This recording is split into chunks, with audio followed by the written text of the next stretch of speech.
इधर देखो बेटा, chapter 2 8th class, linear equation in one variable. Linear equation होता क्या है? लीनियर इक्वेशन वो इक्वेशन होता है जो एक लाइन में लिखा जाए, जिसमें ना तो स्क्वायर होगा ना तो क्यूब होएगा।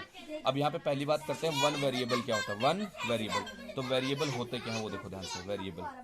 वेरिएबल जैसे हमारे जो अल्फाबेट्स होते हैं उन्हीं को हम क्या बोलते हैं? वेरिएबल बोलते हैं। क्या बोलते हैं? वेरिएबल। जैसे A B C X Y Z, ये होते हैं वेरिएबल। वन वेरिएबल का मतलब क्या है? मतलब कोई भी इक्वेशन लिखा हो और उसमें क्या हो, सिर्फ एक ही वेरिएबल हो, एक ही ए हो या बी हो या सी हो, सिर्फ एक होना चाहिए। जैसे मैंने लिखा x+5, इसमें कितना वेरिएबल है? एक वेरिएबल, तो ये हमारी लीनियर इक्वेशन होगी वन वेरिएबल। ठीक है। अगर मैंने लिखा x+7 तो ये भी वन वेरिएबल है।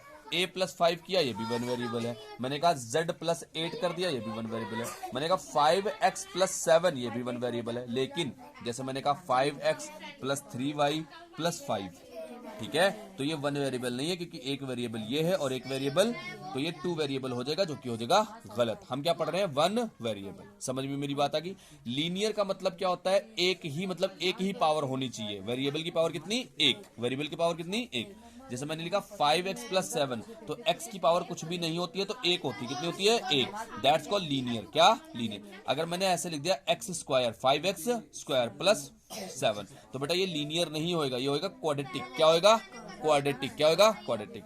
अगर मैंने इसकी पावर लगा दी 3, मैंने लिख दिया 3x³ और प्लस का 5 प्लस का, तो बेटा ये क्यूब लग गया। दैट्स कॉल्ड, ये वाली जो इक्वेशन होगी क्यूबिक। क्या होगी? क्यूबिक।